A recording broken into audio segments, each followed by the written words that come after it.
From stories across the globe to stories here at home, this is the National News Broadcast. A very good evening to you. I'm Sharifa Tahir. Hello there, good evening. I'm Niket Karunaratne. We'll start off with the headlines as usual. The appeal court orders the two relevant companies to issue domestic gas cylinders to the market according to the criteria of Sri Lanka Standards Institution. Except for the foreign national infected with Omicron, other three recover from the virus. We move on to those and other stories in detail now. We take a look at local news first. The appeal court ordered Litro and Naf's companies to issue only domestic gas cylinders to the market according to the criteria of Sri Lanka Standards Institution. The appeal court gave the order announcing an interim order related to a petition requesting to conduct an investigation into explosion and fires due to gas leaks. The petition has been filed by civil activist Nagananda Kodituaku.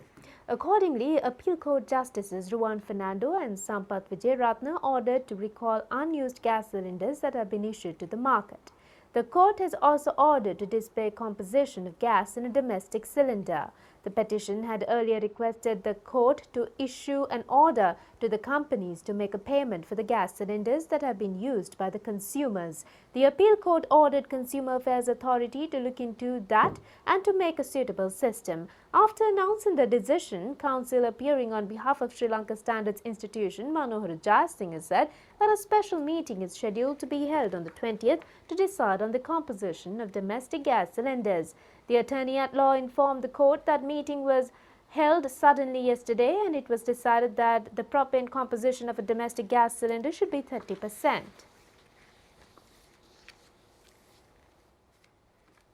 The COVID booster dose is being given successfully in many areas of the country. The Health Ministry has requested the public to get the booster dose as soon as possible. Giving the booster dose is continuing. It is being given successfully in the Galle district. Vaccination program in the Vaunia district is taking place successfully. 31,826,900 vaccine doses have been given to the people under the COVID vaccination program. 15,964,289 have been given the first dose. 13,803,820 have been given both doses of a vaccine. 2,058,791 have been given the booster dose. The Director General of the Health Services confirmed today 22 COVID-related deaths which occurred yesterday. 19 out of them are 60 and above 60 years. Among the dead are 3 persons between the ages of 30 and 59. 538 COVID-19 patients were found from the country today. 16,703 are undergoing treatment at present. 341 have recovered from the virus today. 546,839 have recovered so far.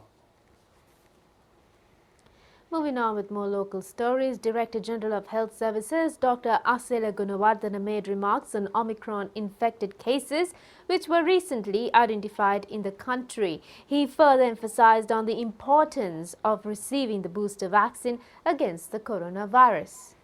Yesterday, we have identified 2 Omicron positive patients. They have one person is Sri Lankan, other one is foreigner, and Sri Lankan patient is at the moment getting treatment, and patient is in a stable condition, and his family also we have home quarantine and we are observing their situation, and at the moment they are out of danger. Foreigner who the pre-departure PCR is got positive is getting treatment in designated intermediate care center. So yesterday the media reported that he has left the country, but that is not true. Anyone who got positive pre-departure PCR, no one can board to an aircraft, so no one can go from airport if the departure PCR is positive. So he is getting treatment, and most of these patients are having mild symptoms, and even the family members also, they are fully vaccinated. Even the foreigner is a fully vaccinated person, and he also having mild symptoms, and this shows that the vaccination has a great impact on this disease severity. So my humble request is the people who got the 2 vaccine doses and completed 3 months to get their booster dose as soon as possible, irrespective of the type of the vaccine, whether the patient got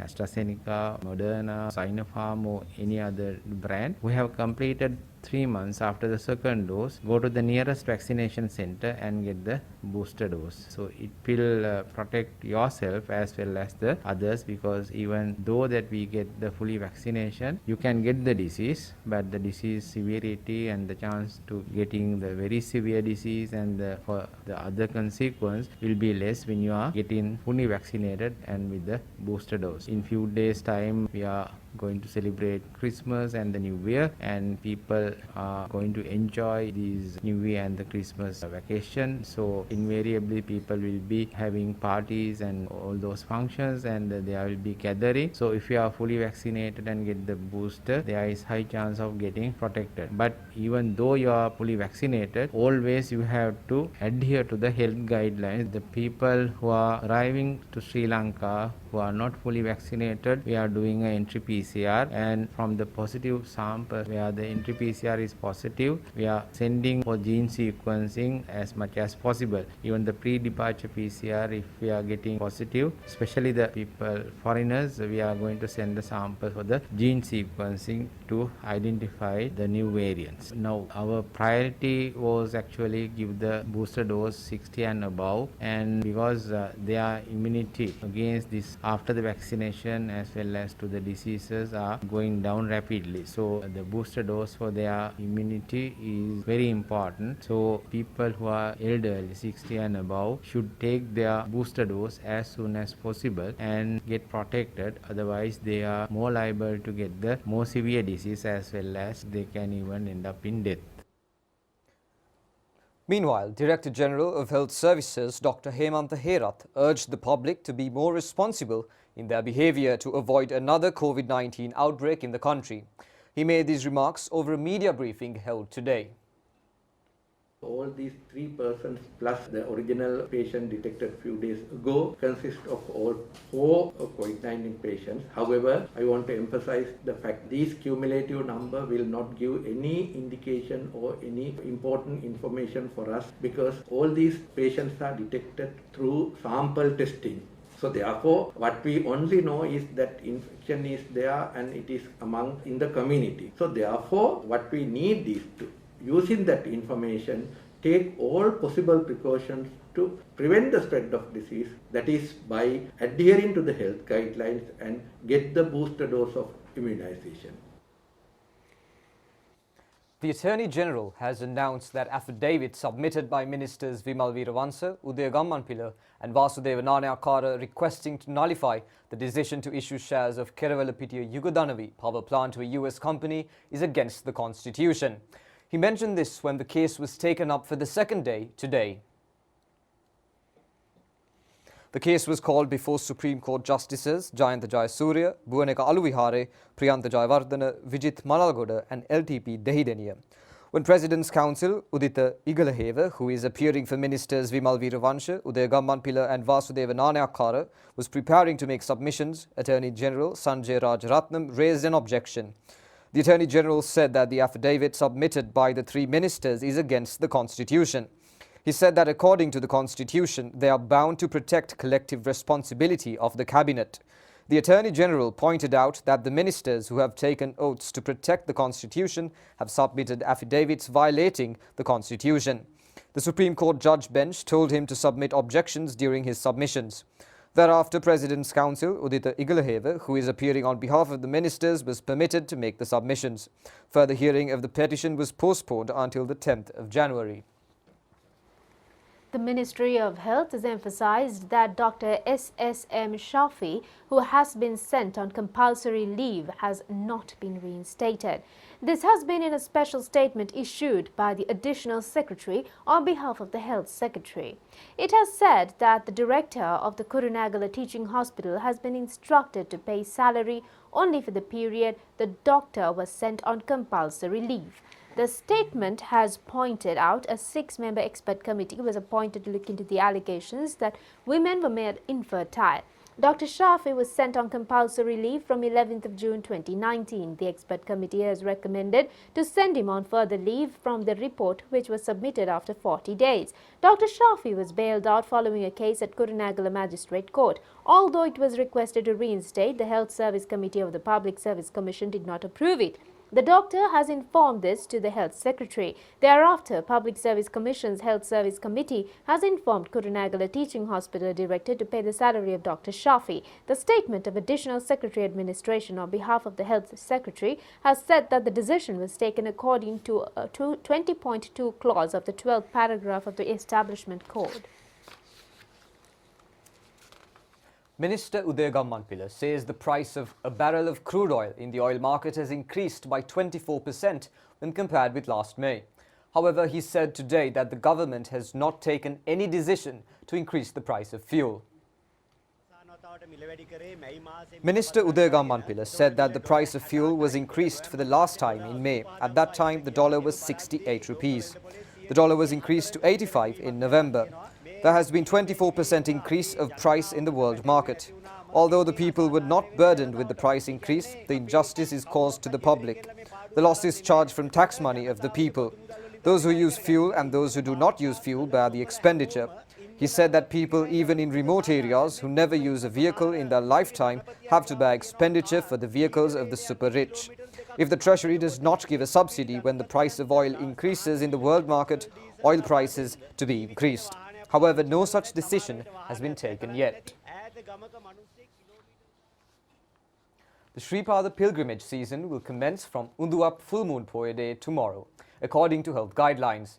The procession carrying the statue of God Saman and other items to Sripada commenced this morning from Palmadulla, Galpottavala Sripada Rajamahavihara.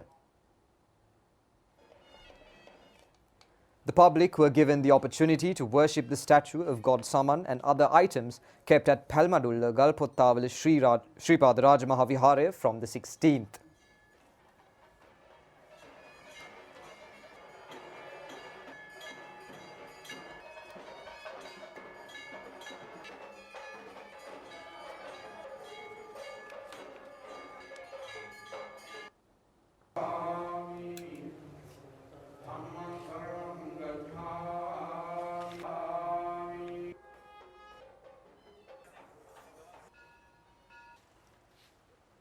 The traditional rituals were conducted this morning under the patronage of Chief Prelate of Sripada Sthanaya, Venerable Bengamu Damindatero.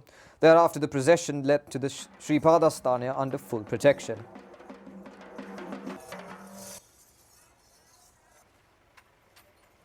One procession will arrive at the upper precinct of Sripada through Palmadulla, Balangoda, Bhagavantalava, Hatton and Maskelia, and another one through Palmadulla, Ratnapula, Kuruvita and Eratta. The other one will arrive through Palmadulla, Palabaddala and Rajamavata. Another procession will reach the upper precinct of Sripada through Avissavella, Ginigatteda and Maskelia. Devotees paid homage while staying on either side of the roads.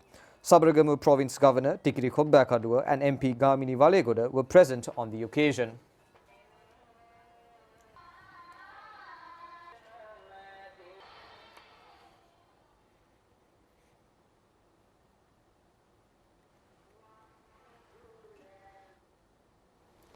In the meantime, a meeting took place between Minister Ali Sabri and Japanese ambassador in Sri Lanka, Mitsukoshi Hideki, at the Justice Ministry today, with the aim of enhancing diplomatic relations between the two countries. The minister briefed the ambassador on judicial sector reforms and development. The ambassador agreed to provide maximum support of Japan for the future activities of the ministry.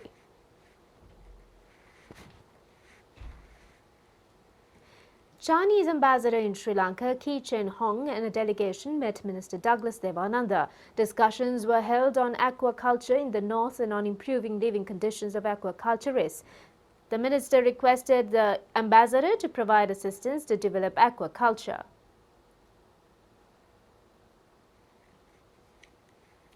Attapirikara, produced according to standards by Salusala, was offered today to the Mahanayakas and Anunayakas of the Malvathu and Askeri chapters by State Minister Dayasiri Jayasekara. constructing a hanging bridge across Kalaoya entrance of Vilpattu National Park commenced recently under the patronage of Minister C.B. Ratnayaka. It is being built with the assistance of the German Development Corporation project.